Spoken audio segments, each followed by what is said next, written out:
Прывітанне ўсім слухачам і гледачам Еўрарадыё. Мы ў жывым эфіры у нашай студыі палітычны аналітык, кіраўнік Варшаўскага цэнтра аналізу і прагнозу, сябра вольнай Беларусі Павел Усаў. Прывітанне, Павел. Вітаю, шановне спадарства. Ну а раз Павел Усаў, значыць будзем абмяркоўваць важныя палітычныя навіны гэтага тыдня, звязаныя з Лукашэнкай, не звязаныя так ці інакш. Мне зрабілі комплімент, сказали, раз Павел Усаў, значыцца будзем абмяркоўваць важныя падзеі. Ну, конечно, мы не важныя не абмяркоўваем. Вось чым тут сэнс, што сэнс абмяркоўваць неважныя падзеі. Сябры, гэта стрым. Калі ласка, задавайце ваши пытанні, мы іх бачым. Калі пытанні па справе, то агучваем. Калі не па справе, то не агучваем. Ставце лайки, дызлайки гэтаму відэа. Все гэта спрыяе таму, што гледачоў робіцца больш, а чым больш гледачоў, тым бліжэйшыя дэмакратычныя перамены ў Беларусі. Павел, слухайце, ну найперш хочу вас папрасіць пракаментаваць такую рэзанансную заяву Вольгі Карыч, якую яна зрабіла, наколькі я разумею, учора. Першая частка ў мяне вось не выклікае ніякіх, не ведаю, ні сумневаў, ні пярэчанняў пра то, што Беларусь мусіць быць прадстаўленая на мірных перамовах па Ўкраіне. Перамоваў пакуль што няма, але ну неяк заглядаючы ў будучыню, все іх неяк сабе малююць. А далей, ну вось хто мусіць прадстаўляць Беларусь? Па версіі Вольга Карыч гэта Зянон Станіславович Пазняк. Па версіі Лукашэнкі гэта, канешне ж, Лукашенко. Да? Можа быць, у нейкіх іншых актараў ёсць нейкія іншыя версіі. Што вы думаеце з гэтай нагоды? Ну, вы мяне ўзялі, скажем так, нечаканасцю. Нечакана. Думалі, што мы зараз будзем Лукашэнку і Аман з АЭ абмяркоўваць. Шчыра кажучы,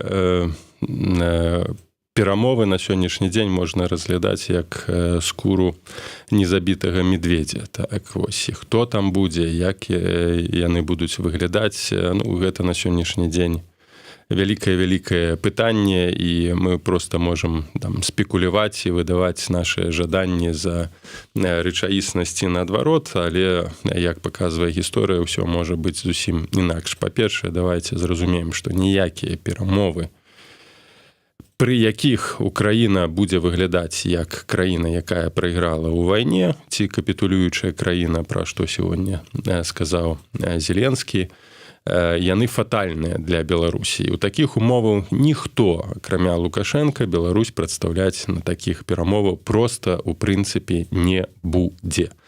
І Беларусь як такая, гэта так ці інакш будзе заставацца сатэлітам і правадніком пазіцыі Расіі.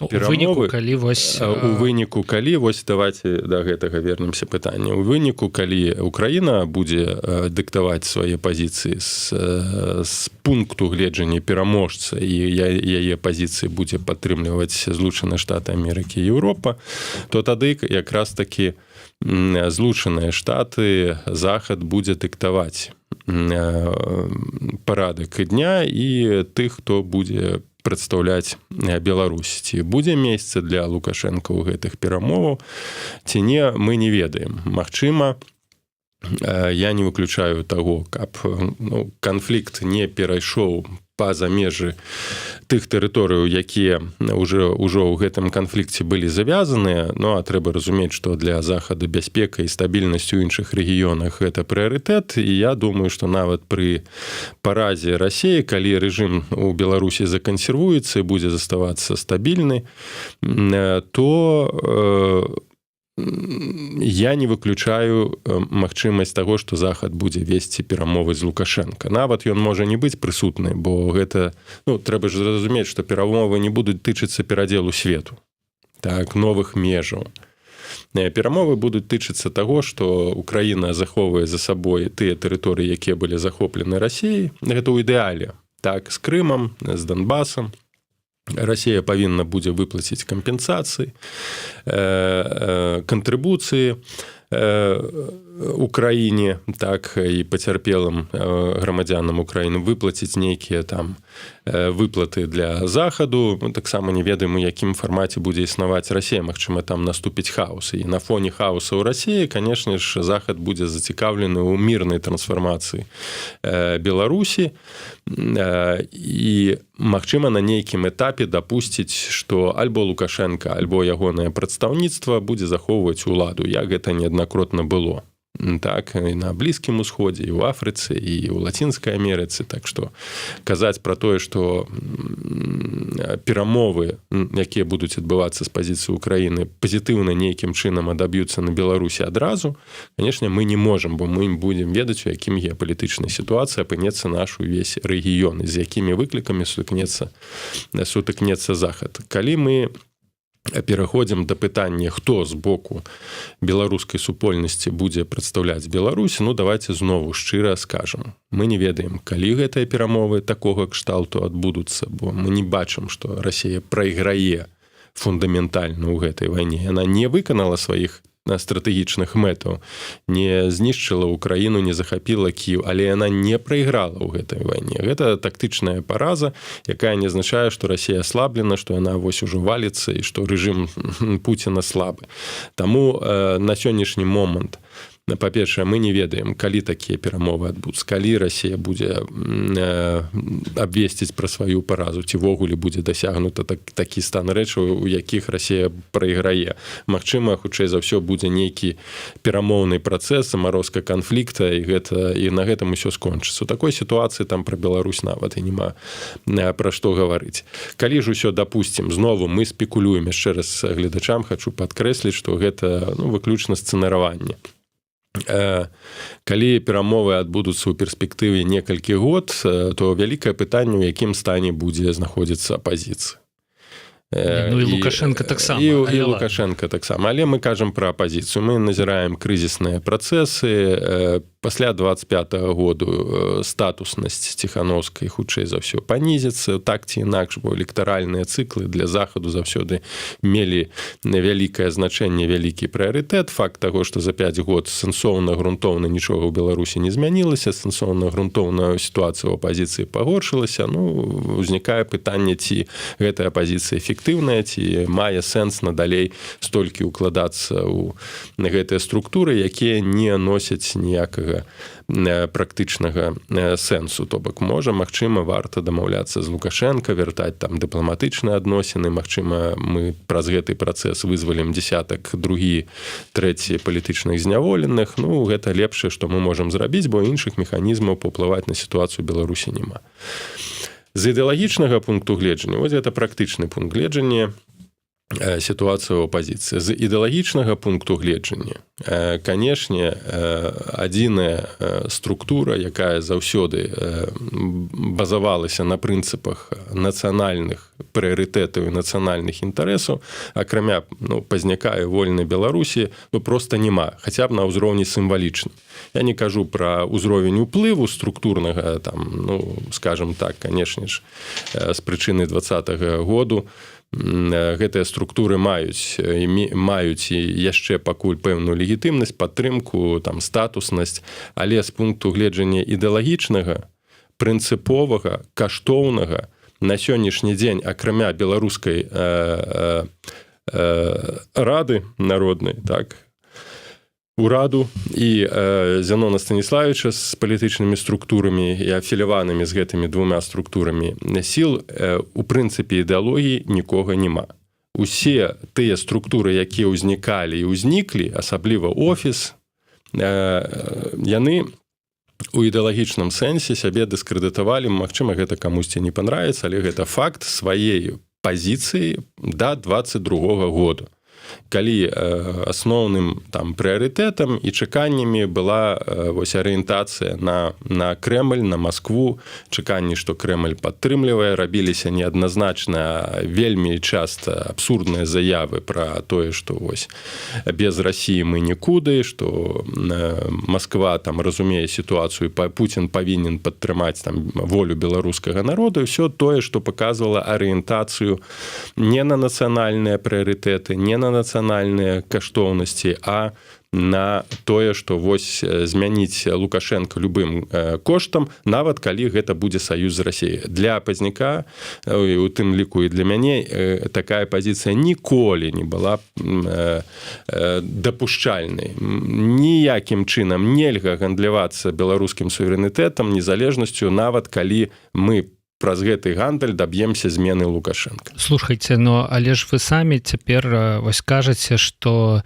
так ці інакш пасля перамоваў па ўкраіне нават неважна там калі яны будуць, у якім складзе, але Беларусь застанецца ў сферы ўплыву Расіі як сатэліт, ці вось як Медведзеў днямі там сказал, што ён прагназуе ўключэнне нейкіх новых рэгіёнаў у склад Расіі, да, хаця Медведзева слухаць гэта ў прынцыпе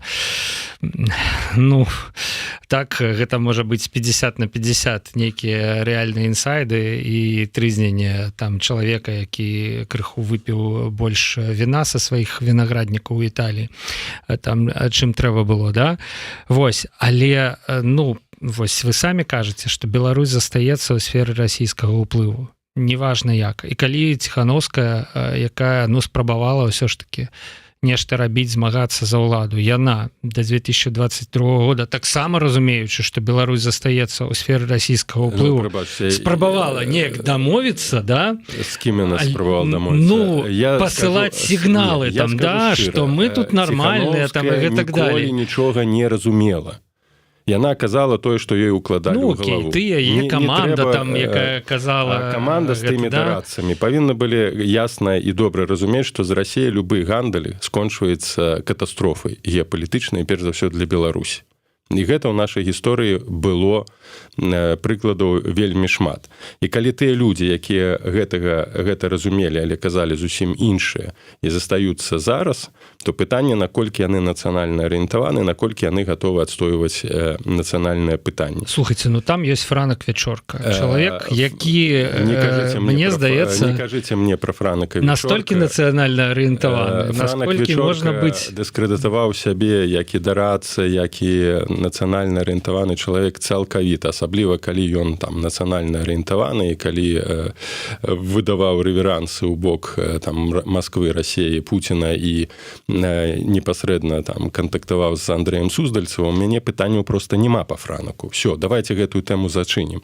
На сённяшні дзень я не лічу, як бы там не выглядала вонкава ў адносінах там з захаду, я не лічу, што гэтая група можа і ў стане адстойваць нацыянальныя інтарэсы. Нават калі б яны умоўна прыйшлі б да ўлады. Но толькі таму, што лёгка перакупіць, іх лёгка шантажаваць. І тое, з чым мы маем сёння дачыненне, колькі разоў і колькі скандалаў у дачыненні там да атачэння Ціхановскай было, гэта сведчыць пра тое, што на гэтых людзях мы не можам абапіраць надзеі на тое, што палітычныя працэсы ў нашай краіне прыйдуць да лепшага, і тым больш мы не можам чакаць, што гэтыя людзі будуць адстойваць нацыянальныя інтарэсы. А каго цяжка шантажаваць? Вось каго цяжка шантажаваць? Я думаю, што ў гэтым кантэксце, напэўна, адзін з тых людзей, якія умоўна непадкупныя, так, Зенон Станіславович, наколькі ён будзе ў стане, скажам, пацягнуць вось гэты цяжар палітычных перамоў. Знову мы спекулюем, я не хацеў бы там казаць, што вось там ён будзе, мы не ведаем якой сітуацыі. На сённяшні момант, так, адной з тых сіл, якая могла уключыцца ў працэс нацыянальных там перамоў, я кажу пра Раду БНР, так, вось гэта, на сённяшні дзень інстытуцыянальна вось той орган, які мог бы як структура быць прадстаўлена на гэтых перамовах рэальна. Не нейкія там прарасійскія проксі, якія ствараліся падчас выбару, а менавіта тая гістарычная структура, якая заўсёды выказвалася за нацыянальную незалежнасць. Пытанне, хто з палітычных постацяў. На сённяшні момант, бяручы пад увагу вось узрост, так, перспектывы часу, якой сітуацыі мы можам казаць толькі пра структуры. У гістарычным плане, у гістарычным кантэксце, у гістарычнай вось у гістарычным працэсе рада БНР, конечно, для мяне найбольш з'яўляецца лагічна, што яна б могла у гэтым працэсе удзельнічаць, наколькі будзе рада БНР у гэтым працэсе здольна удзельнічаць. Я лічу, што зараз якраз такі той момант, калі павінны былі б адбыцца ўнутраныя там трансфармацыі, з'явіцца людзі, якія возьмуць яшчэ не толькі культурную і элемент спадчыны палітычна, але рэальна палітычную, і будуць рыхтавацца да таго, што рада БНР будзе ўдзельнічаць у працэсе як прадстаўніцтва, якое прызнанае таксама. Оно прызнанае там і Злучанымі Штатамі, так наколькі я разумею, і Канадай, і вось пазіцыянаваць ужо на сённяшні дзень сябе як палітычная, новая старая палітычная сіла, якая заўсёды была на пазіцыях нацыянальнай незалежнасці, нацыянальнага суверэнітэту. Бок нам патрэбныя палітыкі, якіх немагчыма шантажаваць. У якіх мы не будзем сумнявацца. Адзіны шанец.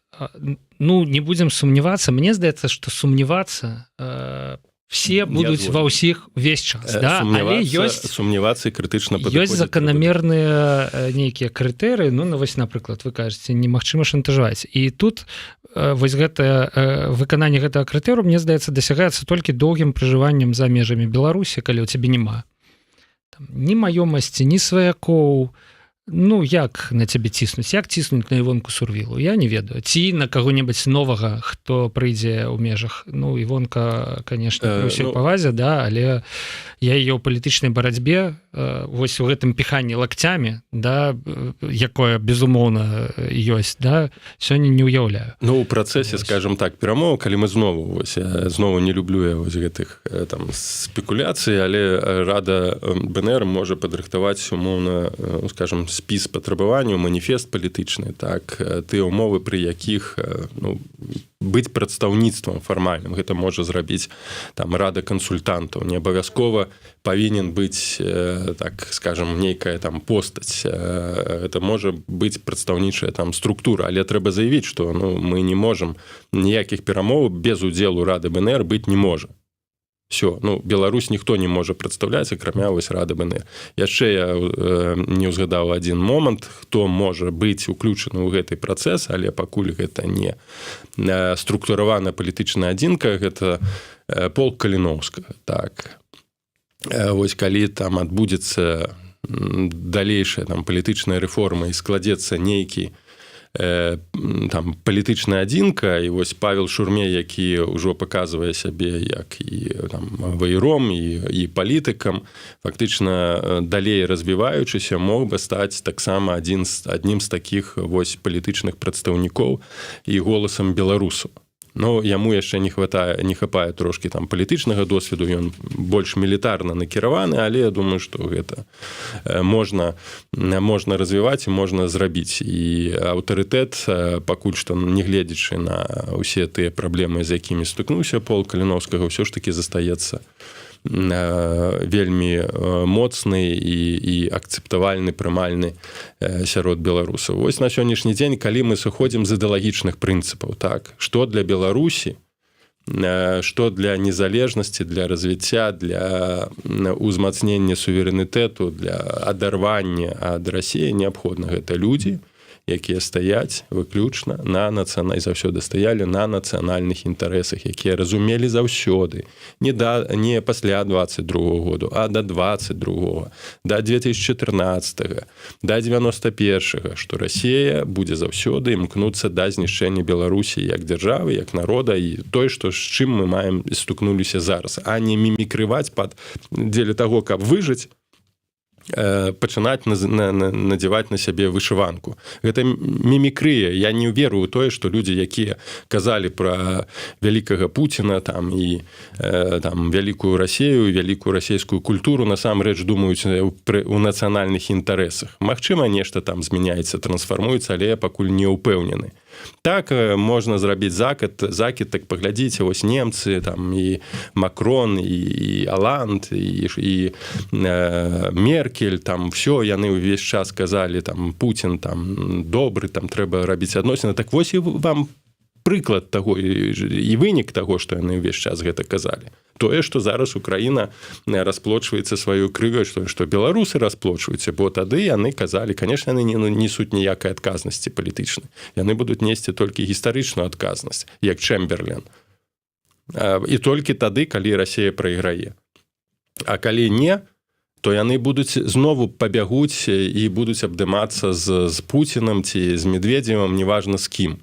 Бо для іх гэта не з'яўляецца праблемай, для іх не з'яўляецца нейкай такой эмацыйным непрыняццём. Шольц размаўляў гадзіну з Пуцінам, яшчэ хацеў бы паразмаўляць. Ну яны, бачыце... Бачыце, якая мімікры. А мы не можам сабе гэтага дазволіць, бо іх суверэнітэту ніхто не пагражае.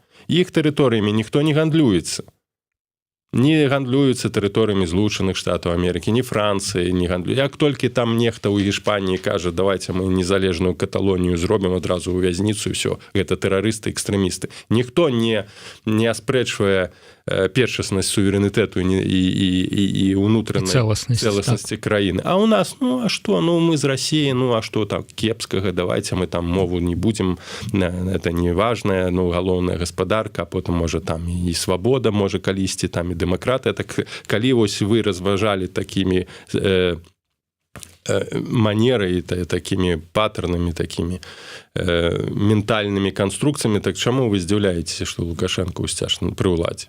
Ну, Лукашенко, ён проста едзе на гэтым кані, але калі, умоўна, я так разважаў, то я кіраваўся тым разуменнем, што Расія будзе побач у тым ці іншым выглядзе. Яна будзе побач, таму і з гэтага трэба казаў пра гаспадарку, то, ну, давайте сыходзіць з таго, што я абсалютна з вами згодны, што Расія застанецца.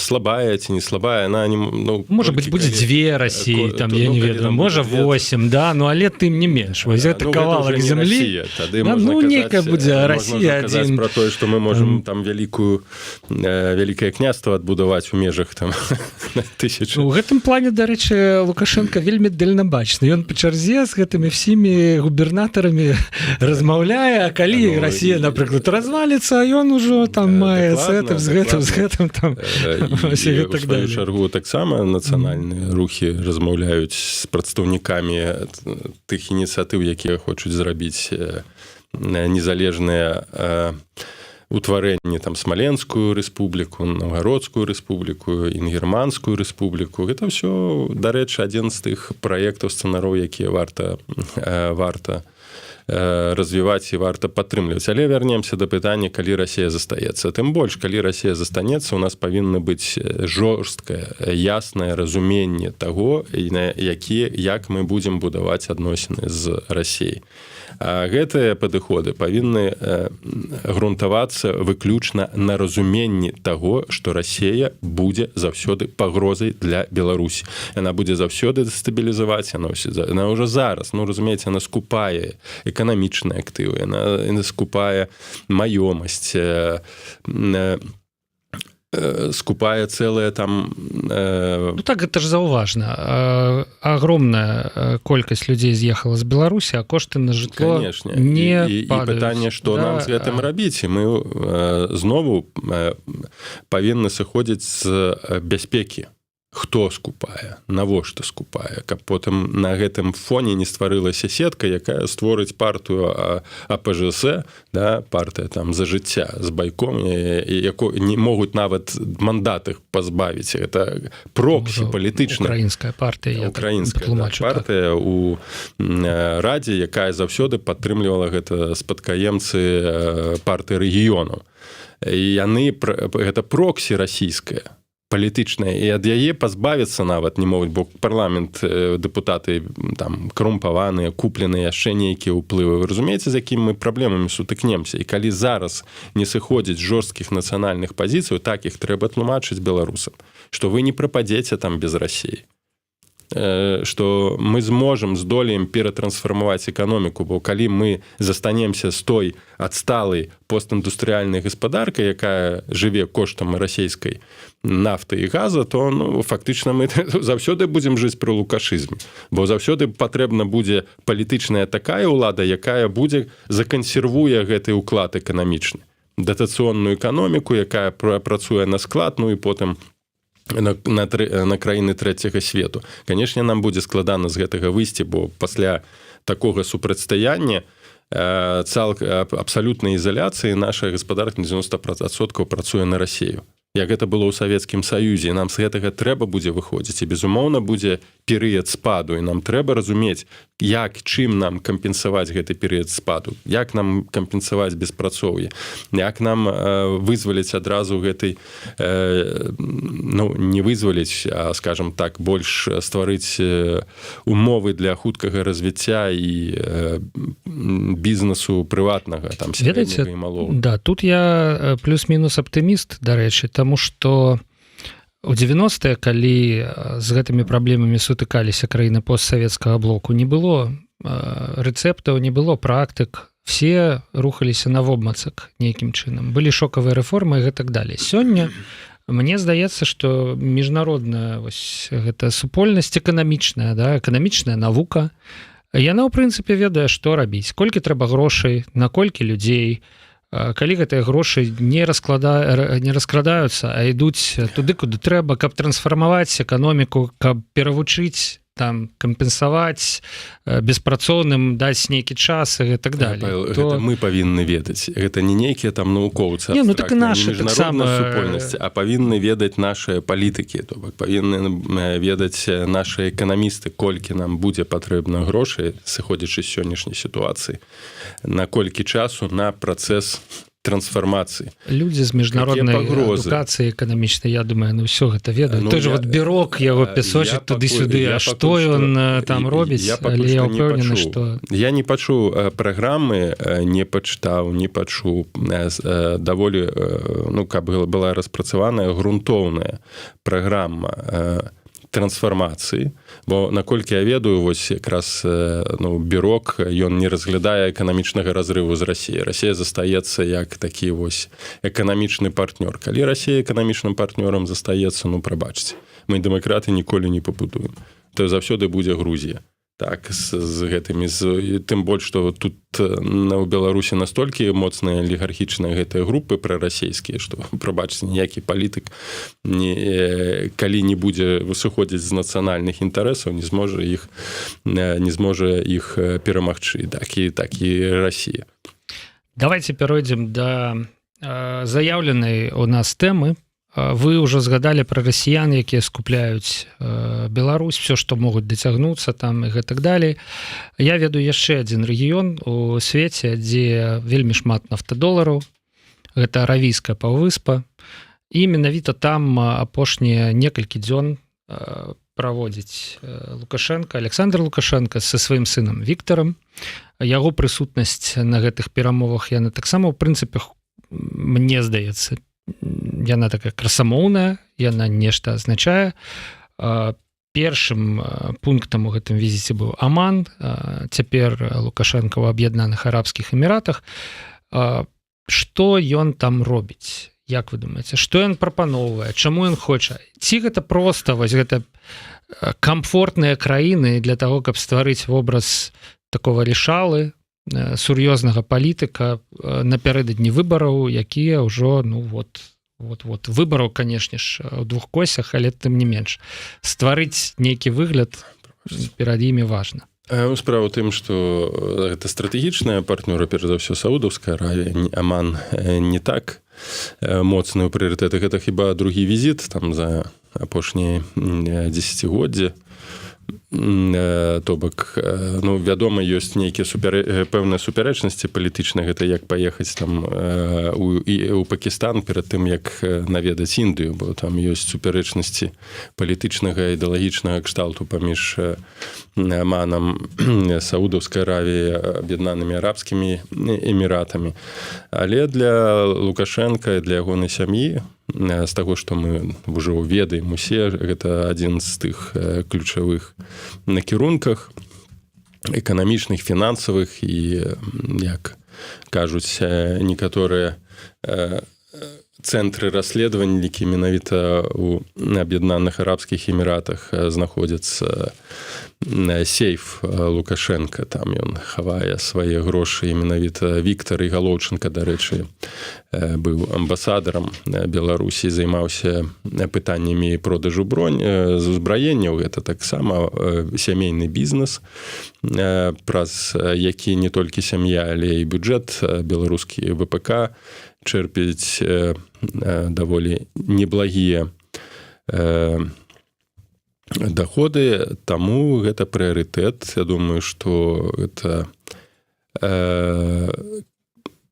зверванне гадзіннікаў перад выбарамі. Лукашенко жадае заверыць сваіх партнёраў, прынцаў і шэйхаў тым, што сітуацыя ў Беларусі стабільная, тым больш, што яны куплялі, там, ён ім прадаваў землю, што ўсё пад кантролем. Я таму і кажу, што мне здаецца, што продаж беларускай зямлі, там, гаспадарак, падпаляванне. Так, ён для калісьці для каланізатараў, еўрапейцаў сафары ў Афрыцы была экзотыкай, а тут я думаю, што зараз ужо гэтыя прынцы шукаюць шэйхі экзотыкі ў такіх экзатычных краінах, як Беларусь. Беларусь стала нешта накшталт у Афрыкі, дзе не толькі Аб'яднаныя Арабскія Эміраты, але і Кітай і Турцыя могуць рэалізоўваць свае шэрыя схемы. Ну, дарэчы, Кітай вельмі актыўны там.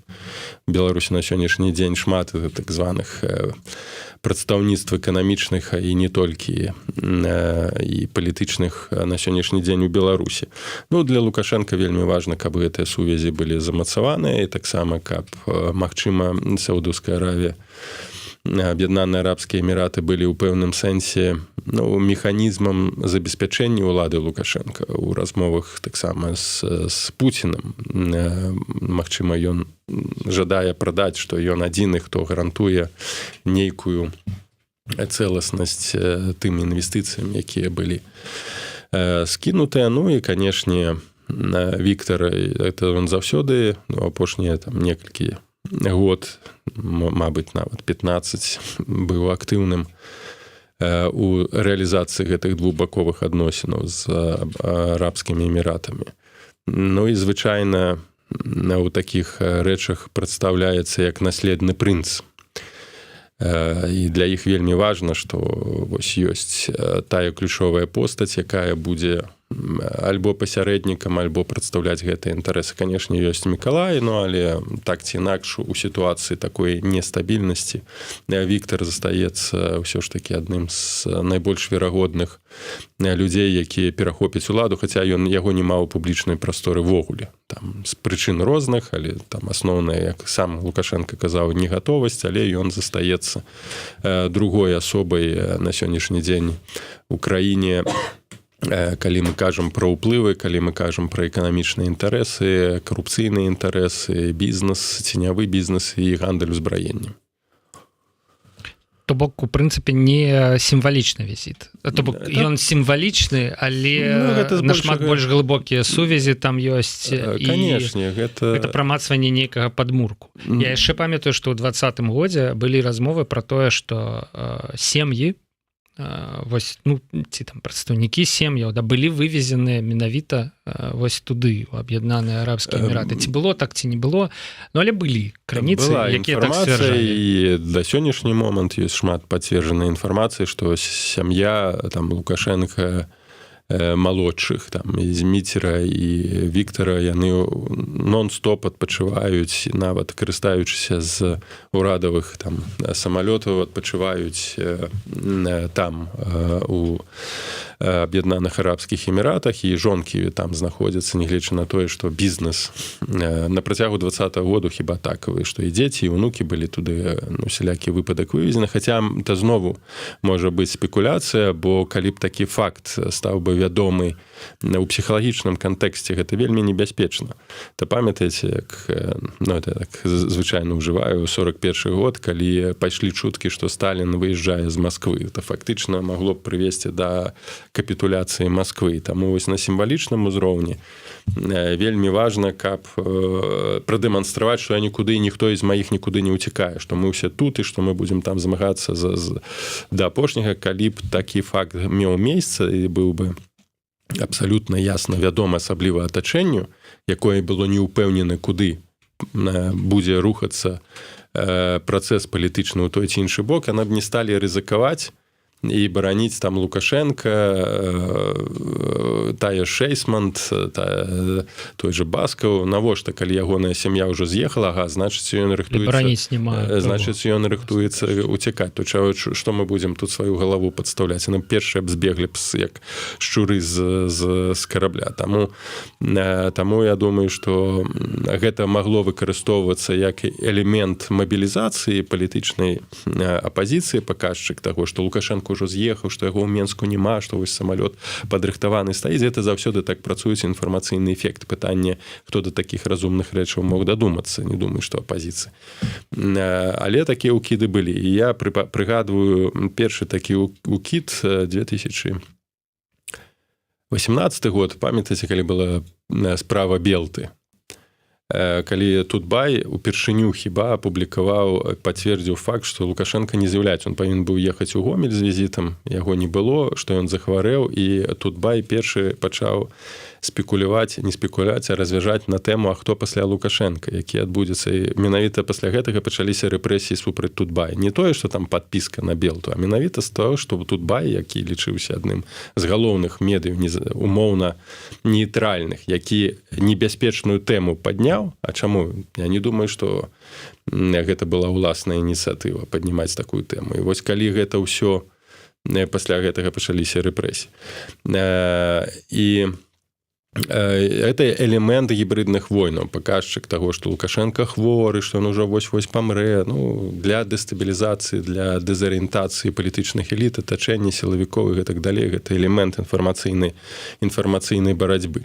І ў 2020 годзе таксама гэта быў інструмент, элемент інфармацыйнай барацьбы, і Лукашенко вымушаны быў задэманстраваць, ён нават Колю паказаў, што ён там Коля нікуды не паехаў, што гэта таксама было вельмі важна для атачэння, не для беларусаў. Але наколькі я памятаю, Віктара і Змітрыя ён тады не паказаў. То бок, ладно, сам застаўся. Самае дарагое. Але, да, гэта было. Яшчэ вось адна важная падзея, якая разгортваецца ў Беларусі гэтымі днямі, гэта рэакцыя ўладаў на пажар у віцебскім гандлёвым цэнтры. З аднаго боку, падзея неардынарная, гэта надзвычайнае здарэнне, але пажар і пажар. 20 пацярпелых гэта шмат, але ўсё роўна гэта застаецца пажарам. Што мы бачым, у Віцебск выязджаюць проста ўсе, ствараюць нейкі сітуацыйны штаб, на наступны дзень ужо па калідорах водзяць затрыманых, і кіраўнік адміністрацыі Лукашэнкі Дмітрый Крутой не стамляецца паўтараць, што там справа пад кантролем, дано даручэння там да пятніцы падрыхтаваць нейкую справаздачу, там все вінаватыя будуць пакараныя, там што будзе з гандлёвым цэнтрам і так далей. Гэта-то што? Чаму такая гіпербалізаваная рэакцыя на здарэнне, з якім у прынцыпе віцебскія абласныя ўлады, там гарадскія ўлады маглі б разабрацца абсалютна самастойна? Бо яны разглядаюць гэта як дыверсію. З таго, што я ведаю, гэта быў падпал, так, мэтанакіраваны. Магчыма, гэта нейкія будаўнічыя кампаніі, так, магчыма, гэта звычайная практыка, асабліва ў Расіі. У Беларусі я не ведаю такіх маштабаў, каб цэнтр гэта былы кінотэатр, гэта фактычна гістарычны даробак, і калі яго вынішчыць і пабудуюць там нейкую вежу.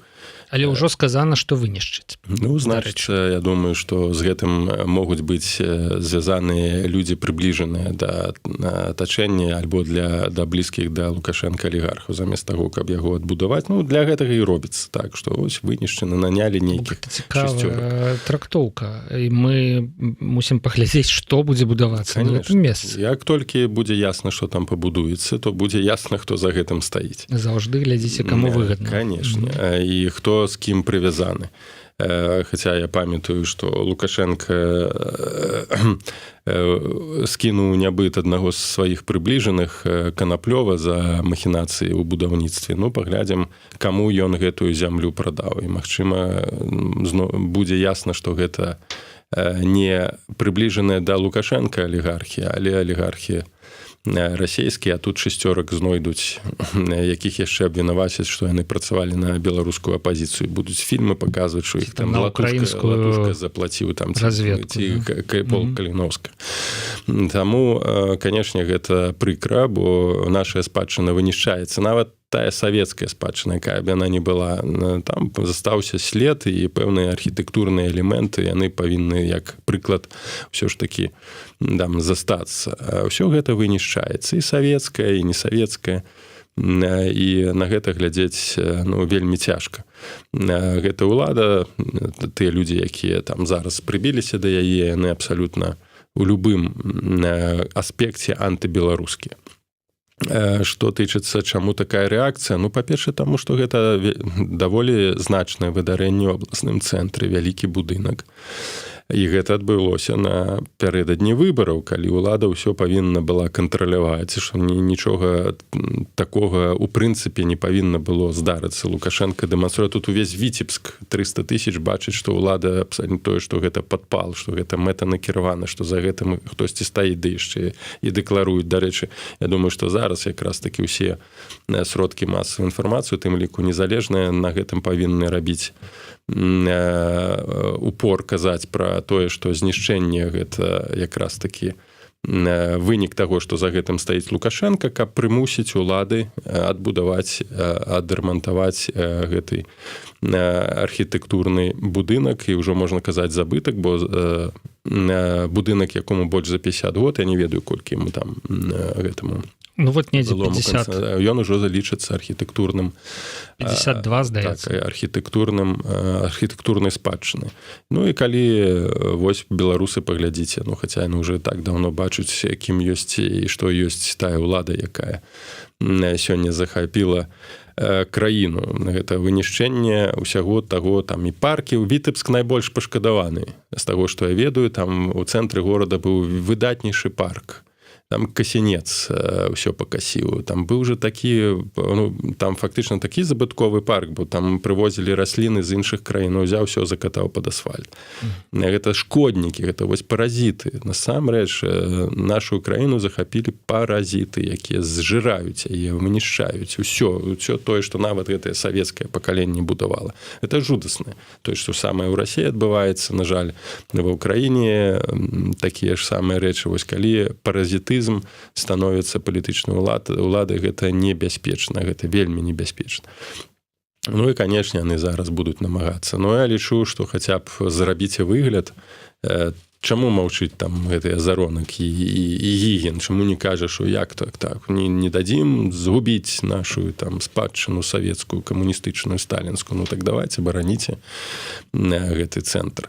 Былы кінотэатр, такія ж самыя паразіты. Ну, яны больш занятыя абсмоктваннем справаў апазіцыі, чым, напрыклад, вось навіна пра тое, што сённяшняя навіна пра тое, што ахоўнік Лукашэнкі былы ператварыўся ў буйнога лендлорда, і яму перададзены не толькі кавалак зямлі ў Абхазіі, але і участак у Чырвонай Паляне пад Сочы. Гэта плата усяму таму атачэнню, там, як і Баскаву, там аддалі акумулятарны завод. Мне здаецца, ён фіктыўны кіраўнік усё ж такі, да? Гэта проста нейкі надзейны такі таварыш, які атрымлівае, канешне ж, сваю нармальную рэнту за сваю ролю. Вы вельмі добра зазначылі, што гэта лендлорд. Неважна, якія яны функцыю выконваюць зараз.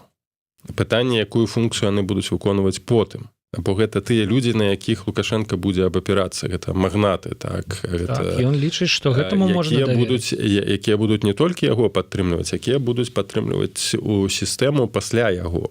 то бок падтрымліваць там Колю ці падтрымліваць Віктара Чанову. Гэта новая сістэма васалітету, якая функцыянуе ў Расіі. Расія раскрадаецца, але ёсць арыстакраты, на якую вапіраецца рэжым Пуціна, яны будуць ва ўсім гэты рэжым падтрымоўваць. Чыста феадальная такая гэта такая штука.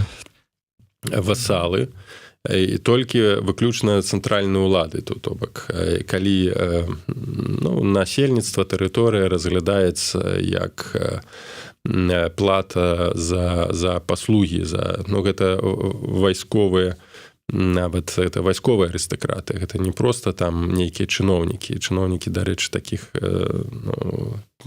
магчымасцяў не атрымоўваюць, за выключэннем там найбольш прыбліжаных як баскаў, але ў асноўным гэта вось якраз такі тыя сілавікі, якіх лаяльнасць купляюць на перспектыву, якія не здадуць, якія лаяльны не толькі Лукашенка старэйшаму, але і Віктару, і будуць лаяльныя. І гэта вельмі небяспечна. Вось тое, што я ўвесь час кажу, што пасля сыходу, нават калі вось не будзе вось таго, што мы пачнуцца перамовы, а хто рэальную ўладу будзе там трымаць, якраз такія лэндэлорды, у якіх ёсць рэсурсы, у якіх ёсць сілавыя рэсурсы, служба бяспекі, гэта ўласнае войска, там невядома колькі, там некалькі тысяч чалавек, так?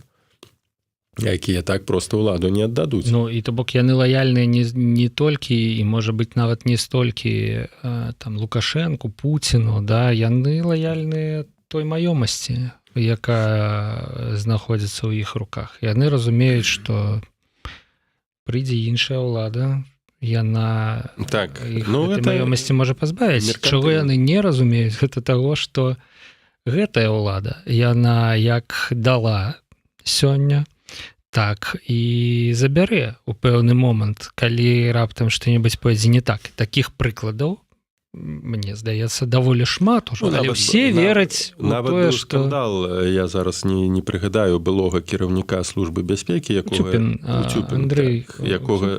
арыштавалі ў 19 годзе. Дарэчы, там жа цэлы потым Расія, там гэты тэлеграм-канал, Незыгар выдаў нібы цэлы пакет дакументаў. Гэта ўсё было прыгатаванне да аперацыі 20-го года, што фактычна служба бяспекі Лукашенка кантралюецца рускімі. Это ўжо быў такі падрыхтоўка да таго, што мы пабачылі ў 20-м годзе разгойдванне сістэмы, сігналы для Лукашенка, перыяд гэта вайны. І вось это вельмі добры прыклад, калі яго затрымалі з некалькімі, а магчыма, так яно і было, што ён выконваў ужо, куплены быў расейцамі, там пра нейкія алігархі, але ўжо выконваў, канкрэтна працаваў на расейскую выведку. Чаце нас падпраўляе, што в Тюрин. В Тюрин, так, дзякую. Мне не все так, в Тюрин. Ну, але... Гойдаў Мікалая на руках, там, хадзіў з ім паўсюль. Павел, я думаю, што на гэтым мы сёння скончым, бо ўжо 50 хвілін мы у стрыме, і 3 асноўныя тэмы, якія былі, мы абмеркавалі. Гэта візіт Лукашэнкі на ўсход, гэта Віцебск, да, тое, што там адбываецца, і трэцяя наша тэма – гэта перамовы, магчымыя перамовы і удзел у іх у Беларусі. Але бачу па вас, што яшчэ нешта хочаце. Не, я думаю, што ўжо... Нормально, ўсё астатняе пакінем на наступныя стрымы. Сітуацыя, яна разгортваецца, заўжды ёсць дынаміка, гэта палітыка, гэта наша рэчаіснасць, і таму праз тыдзень будзем радыя бачыць. Дзякуй. Павел Усаў, кіраўнік Варшаўскага цэнтра аналізу і прагнозу, сябар Вольнай Беларусі, палітычны аналітык, быў у нашай студыі. Павел Свярдлоў працаваў пры мікрафоне. Да пабачэння. Жыве Беларусь. Жыве вечна.